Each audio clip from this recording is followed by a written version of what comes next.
D'accord? Alors, quelles sont les compétences que vous avez? Vous avez quoi comme compétences? Quelles sont vos qualités et compétences? Comme qualité et compétence, déjà, en termes de compétences, bon, Vous savez faire quoi? Vous savez marcher, vous savez rire, vous savez sauter, vous savez faire quoi?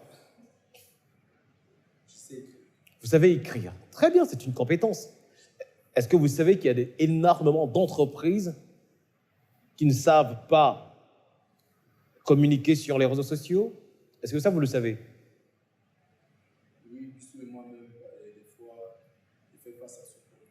Très bien. Donc, du coup, vous avez une compétence qui pourrait aider les entreprises. Est-ce que ça, vous le savez? Je viens de le savoir. Très bien. Est-ce que vous avez d'ores déjà fait un point sur le nombre de personnes qui ont ce besoin-là? Commencez à y réfléchir. Et quelle autre compétence avez-vous en dehors de savoir écrire? Vous savez lire? C'est une compétence. Vous savez sourire? Vous souriez tout le temps. C'est une compétence. Et vous pourrez enseigner cette compétence à des gens? Comment sourire? C'est une compétence. Parce qu'avant de se lancer dans l'entrepreneuriat ou de créer une entreprise, posez-vous la question, mais quelles sont mes compétences? Aujourd'hui, en entreprise, j'enseigne le sourire. J'enseigne la courtoisie. Aussi simple que ça. Face à un client, il faut sourire. C'est important. Hein? Au téléphone, juste en face, il faut sourire. Et j'enseigne ça aux gens et on me paye de l'argent. Le monde est magnifique. Allez, c'est à vous.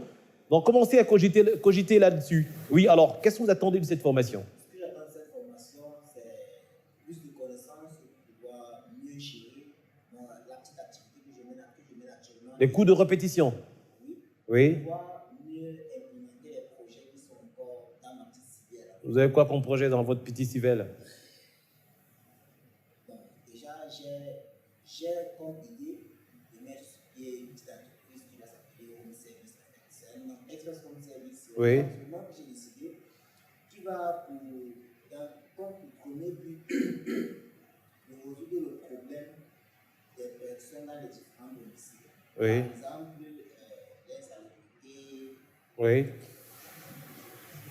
les disponibilités. Alors, je vais vous donner un conseil. Pour présenter un projet, il faut qu'il y ait la problématique. La problématique naît de l'observation de votre environnement. D'accord?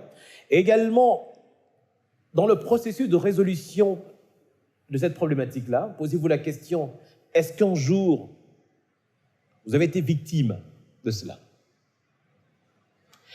Et dans le processus de résolution, qu'est-ce que vous avez implémenté pour passer à la solution? D'accord? Et puis maintenant, vous dites, OK, je vais observer davantage le nombre de personnes qui ont les mêmes difficultés que moi. S'il y a une centaine, ça devient intéressant, c'est une niche. Vous comprenez? Parce que l'objectif d'une entreprise, c'est d'apporter des solutions. On est bien d'accord? Et des solutions viennent de quoi? De l'observation que l'on fait de son environnement. Et également, quand on présente un projet, ce n'est pas un intérêt personnel, c'est un intérêt collectif. Est-ce que c'est clair? Également, si vous présentez votre projet à quelqu'un, ne montrez pas que vous cherchez à gagner de l'argent. Non, montrez que vous souhaitez réellement apporter une solution. Vous souhaitez réellement changer les mœurs, changer la donne. Est-ce que c'est clair? Bien, je vais vous parler un peu de mon histoire au travers d'un storytelling. Et puis chacun va nous raconter également son quotidien. Bien, présenter son projet de manière percutante. Alors, comme je le disais précédemment, pour présenter son projet de manière percutante, il est important de connaître son environnement. Parce que là, comme je le disais précédemment, la problématique naît de l'observation de l'environnement. Par exemple, lui, il s'est rendu compte que les gens n'aiment pas sourire. Vous arrivez quelque part pour acheter un produit, vous dites bonjour, c'est à peine si on vous répond. Ça signifie que dans le processus de la relation client, il y a un manque de courtoisie. Alors moi, je vous pose la question, pourquoi vous vous êtes lancé dans la cosmétique?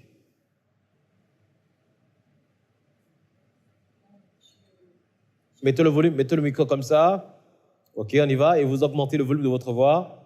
C'est quelque chose que j'ai aimé depuis étant Oui. Au départ, je ne savais pas pourquoi. Parce que à chaque fois, il cherchait comment résoudre quel problème. Oui. Par exemple, même si ce n'est pas moi, même si je suis mes soeurs, si je vois quelqu'un à l'étage et comme ça, je cherche toujours comment analyser cela. Et avec le temps, Oui. quand j'étais en terminale, j'ai donc commencé à faire les produits cocktails, les crèmes, Oui. et étant au lycée, j'avais aussi des cheveux bleus. À chaque fois, les gens me demandent qu'est-ce que tu mets, toi, qu'est-ce que tu mets sur tes cheveux. Oui. Vu que j'aimais fabriquer des choses pour l'utiliser, j'ai dit pourquoi il compose et à partir de là, les gens demandaient, quelques personnes qui étaient intéressées me demandaient à chaque fois, je veux ce que tu utilises. C'est comme ça que je pouvais aussi vendre ça. D'accord. En terminale, j'ai donc commencé à vendre des choses pour les cheveux. D'accord. C'est vrai qu'après, j'ai décidé. Et dans la première année, j'ai voulu travailler avec mes camarades. Oui. Bon, parmi mes camarades, il y avait une fille qui aimait également la même chose. Et un jour, elle m'a dit, que tu connais telle chose, et moi, je connais telle. Si on pouvait ensemble faire quelque chose, moi, c'est mieux. Et là, j'ai dit, j'ai même une autre qui est vraiment intéressée. À chaque fois, elle s'est lancée auprès de moi, comment faire tel.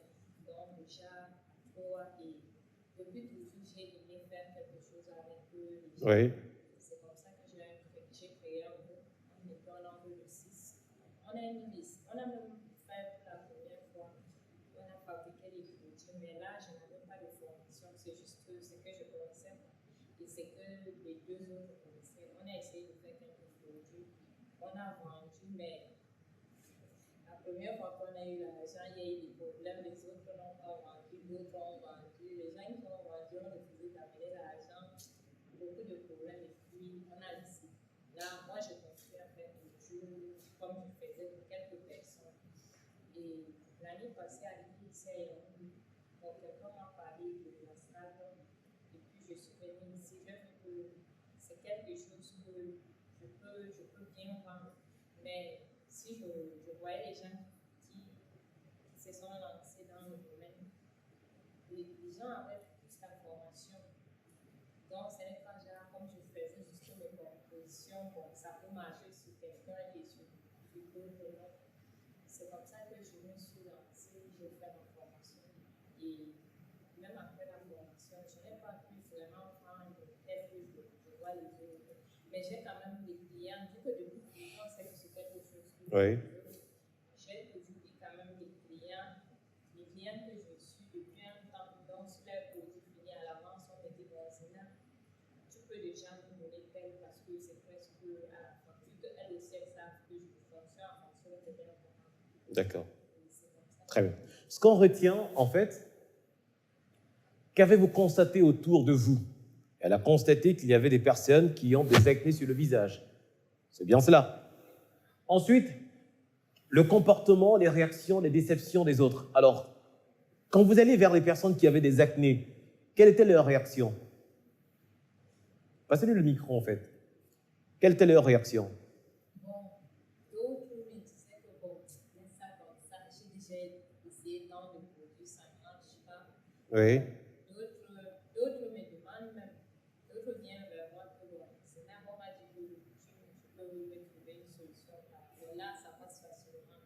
Mais des fois, je propose aux gens, et comme je n'avais pas la formation, ils n'avaient pas compris qu'il y avait plusieurs types de choses. Très bien. Alors, ce qu'on retient... La mission est simple. Voici une arme capable de changer le mindset du continent africain. Détruire l'obésité de l'inconsistance intellectuelle dans laquelle se cache le coffret VIP. Il possède une arme contenant 200 heures de formation et 8 ans d'expérience entrepreneuriale. Recevez le pouvoir de devenir une meilleure version de vous-même. Armez-vous de cette clé pour une réussite entrepreneuriale.